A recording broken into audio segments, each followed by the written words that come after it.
Is music haram in Islam? Yes, this is a subject that you'll find a lot of content or videos about online, and I think that they range in their quality, to be perfectly honest with you. It just depends upon the background or the expertise of the particular teacher addressing the issue. One of the things that have to really be considered when addressing this question is that the definition of music. How is it understood? What is meant by music? In the tradition of the Muslims, historically, the human voice itself wasn't considered as something forbidden. Percussion instruments weren't things considered forbidden. There are some reports, some hadith of our Prophet sallallahu alaihi wasallam that address like the flute, wind instruments. Some have extended this to wind instruments. But the saxophone and the trombone weren't in existence back then. So this is by derivation. You have some scholars who, there's a verse in Quran about those who spend the night talking idle tales or give themselves to idle sport and play. And by interpretation, there were several things in that they said went under that category of just this idle behavior and talk, etc., and they included music. But that's sort of an interpretation. You can't say that that's definitively correct. And we know in the history of the Ummah, some scholars not only permitted it, or it's not for them to permit, because even the Prophet, from a strict sense, the Prophet doesn't legislate, praise and peace be upon him. He only relates what is revealed and he makes clear. So the scholars, when they take their position, even if they say this or that is haram, a fundamental rule of fiqh is kulluha dhann. All of it is I want to say conjecture, but I don't mean conjecture like in the way we say it in the West, like you're just throwing something out there. Meaning all of this is derived from evidence, because if it was clear and definitive, it wouldn't even be a discussion. So there's no issue, no strong tradition of khilaf, difference of opinion, on when is Fajr prayer or the number of raka'at in Maghrib. This is established. It's definitively known. But when there are issues that are not definitively established, that's when you have scholars from different schools with their different methodologies engage the topic and derive rulings. So that's one thing. One of the major issues, even for scholars that said, well, we can't say that music is forbidden, one of the things that they take up, or even for those that say it is forbidden, they address the effect of music. Music, certain chords, certain scales, certain notes, they have the power to influence the spirituality of people. The hawa, the whims, the sensitivities of people. And we know this to be true. Like in the Western tradition, the minor scale is more sad and dark. The major scale is more bright. And the skilled musician can play the notes in such a way that he can actually alter your mood. In the Western world, they've really mastered this because they have music on commercials. They have music in television shows, like The Scene. When the scene becomes dramatic, they play a dramatic song in the background. When the scene is happy, there's happy music in the background. Again, they've studied and they found that if people have music in the background while they're in the grocery store or something like that, they shop longer. In movies, it's literally everywhere. So this environment is really saturated with music. And I don't think we realize how much that's the case. But I will say this. Music as it exists today in America, and I guess what we just call popular culture, it's outright haram. And that's primarily because of its content. When you look at, for example, rap music, I'm talking about popular rap music, not like some rare, underground guy that no one listens to. Established standard rap music that's popular. The inner content, if we can condense it, it's about sex outside of wedlock, disrespect of women. It's about unjust killing, violence. It's about drug consumption, vanity, boasting about jewelry and things like that. It's all haram. there's no really redemptive value in it. And then for most of that music, like trap music, drill music, again, the scales are very dark. It's a very dark mood that's being communicated with very dark, demonic lyrics, really. And then the cadence of it, the feel of it from the drum even, or the drums are definite. They communicate a certain spirit that's just dark.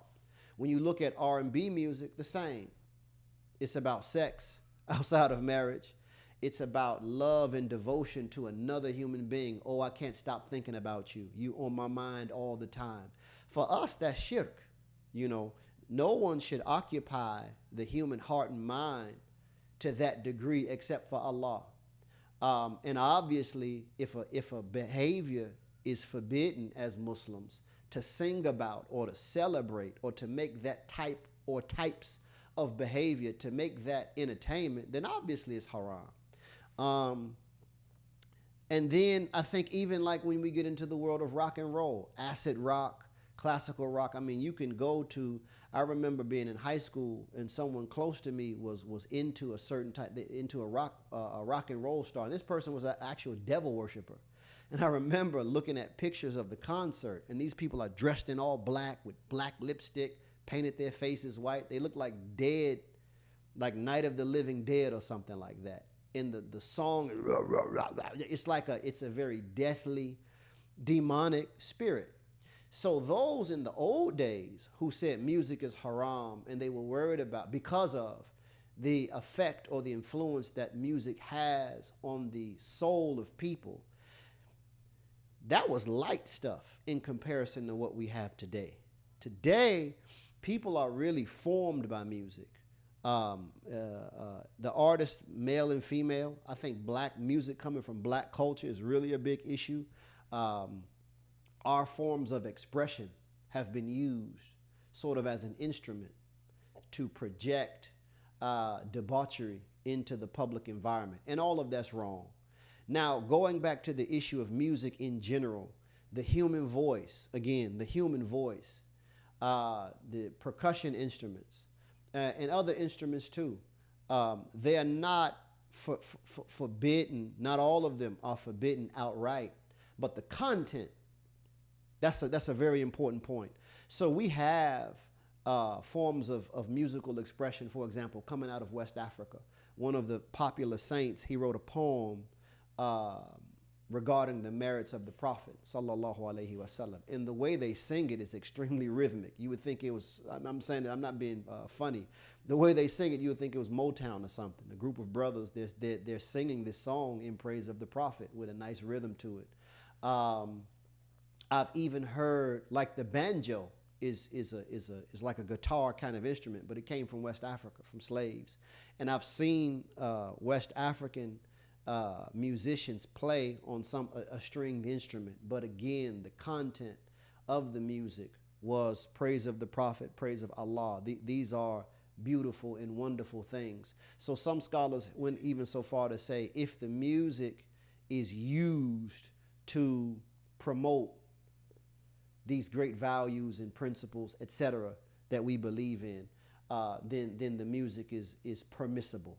So I think that from a modern standpoint, we have to understand this. The last thing that I would say, though, is for when we're teaching Islam, though, we have to follow the prophetic methodology. Again, we know during the time of our Prophet, sallallahu alaihi wasallam, the companions, he had companions who drank alcohol, and they had to be weaned off of that particular habit. They had to be weaned away gradually from that practice. If they would just outright forbade those things, then it would have been hard for them to really grow to become these sort of giants of Islam that we know them as. So I think the same thing is true for Islam in America. Again, music saturates our culture. And some of the modern scholars, learned scholars, they say if you just bring the people, the converts, the convert community, the revert community, however we term it, if we bring them all of just the don'ts, the do's and the don'ts, and we don't respect that process of gradualism, we hurt our efforts at da'wah. Because it's like, sometimes, and I'm using this as an analogy, sometimes when we convert a sister, for example, she converts, and the first thing we want to talk about is how she dresses. And I get it, at least while you're in this space where the women are covered, you should be covered. But the more important thing is her soul, her heart. And what we find is that when you put attention on the inner content of a human being, after a while, their outer expression conforms to how their inner content is built up. So I think the same thing is true. We live in an environment where just music is popular.